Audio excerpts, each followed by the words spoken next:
Off the coast of Mexico, a shark fin smuggler named Captain Carlos Santiago was conducting an illegal deal with a businessman named Palmer when a powerful hurricane struck. At that moment, a waterspout spawned a tornado that hurled dozens of sharks onto Santiago's boat, and everyone aboard, including the captain and the buyer, was quickly killed by the attacking sharks. The scene then shifted to Santa Monica, California. Finn, a former pro surfer who now owned a beachfront bar, was anxiously watching the volatile weather. His good friend Baz pointed out the unusually high level of shark activity. Inside Finn's bar, Nova, a bartender who harbored a deep hatred for sharks, was serving drinks. George, a slightly perverted but loyal customer, was also there. Suddenly, numerous sharks in the water began attacking swimmers near the shore.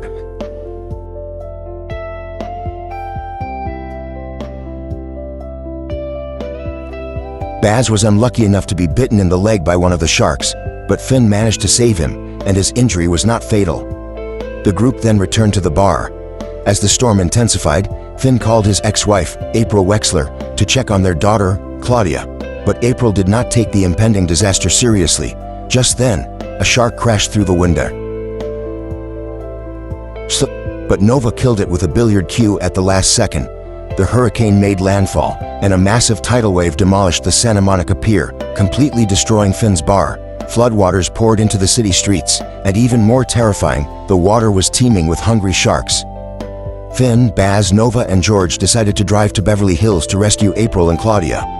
On their way to April's house, they encountered flooded highways and people trapped by rising waters, so they stopped along the way to help. They soon discovered a dog trapped inside a car.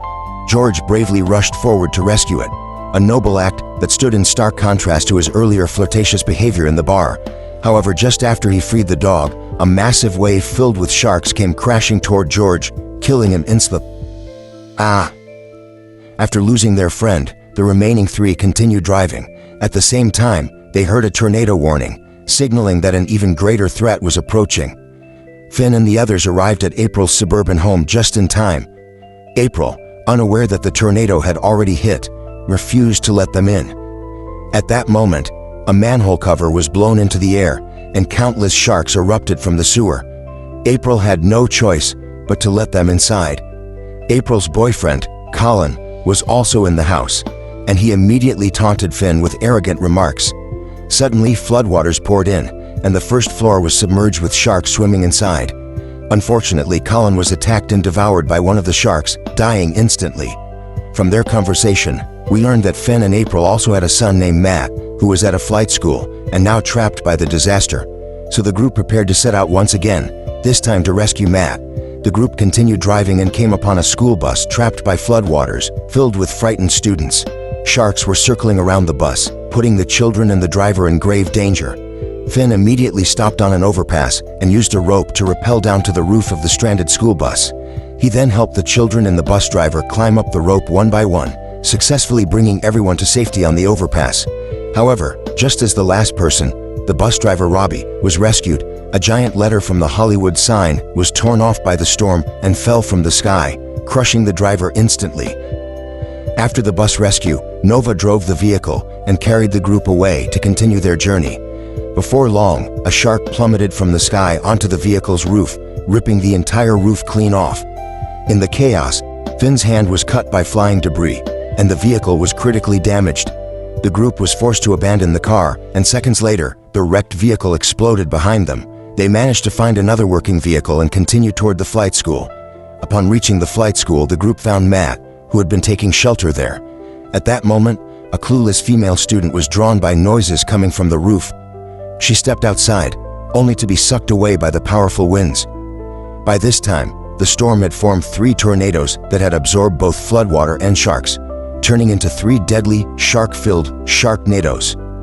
Faced with this terrifying new threat, the team gathered equipment and materials from a nearby storage facility to carry out their countermeasure plan. During this time, Matt and Nova developed a mutual attraction toward each other. Nova also shared a traumatic story from her childhood with Matt. She had gone on a fishing trip with her grandfather when they were attacked by sharks. Her grandfather and his friends were killed, and Nova narrowly survived, left with a massive shark bite scar on her leg. That experience explained her deep and burning hatred for sharks. To neutralize the sharknadoes, the group came up with a bold plan.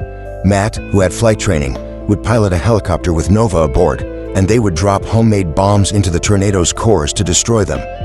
They put the plan into action immediately and successfully dropped bombs into 2 of the tornadoes, causing massive explosions that destroyed both twisters. However, the 3rd tornado remained active, still raging violently.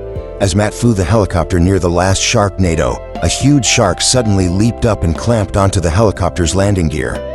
Nova struggled desperately to knock it away. During the struggle, she accidentally fell from the helicopter and dropped straight into the gaping mouth of another giant shark below. Witnessing Nova's fate, Matt was devastated as he hovered helplessly above. Meanwhile, on the ground, Baz and 2 of Matt's flight school friends, Bobby and Llewellyn, were caught in the storm and were presumed dead. Off. In this critical moment, Finn came up with a final desperate plan to eliminate the last tornado. He rigged a makeshift bomb to a car and drove it directly toward the tornado's core. When the bomb detonated, the last sharknado was destroyed, and all the sharks trapped inside began plummeting from the sky. One enormous shark was falling directly toward where Finn and the others were standing. In a split-second decision, Finn grabbed a chainsaw and leaped straight into the path of the falling shark, diving into its open mouth with the roaring saw. Everyone was horrified, believing Finn had sacrificed himself. But just as they began to mourn, the shark's carcass started to move. Finn cut his way out of the shark's stomach with the chainsaw, miraculously alive. Even more unbelievably, as he emerged, he pulled out Nova, who had been swallowed earlier by the same shark. It turned out that when Nova was swallowed, she had used the knife she carried to fight inside the shark, buying herself precious time to survive. After this harrowing ordeal, Finn and April reconciled their differences, and the whole family embraced together in relief and triumph.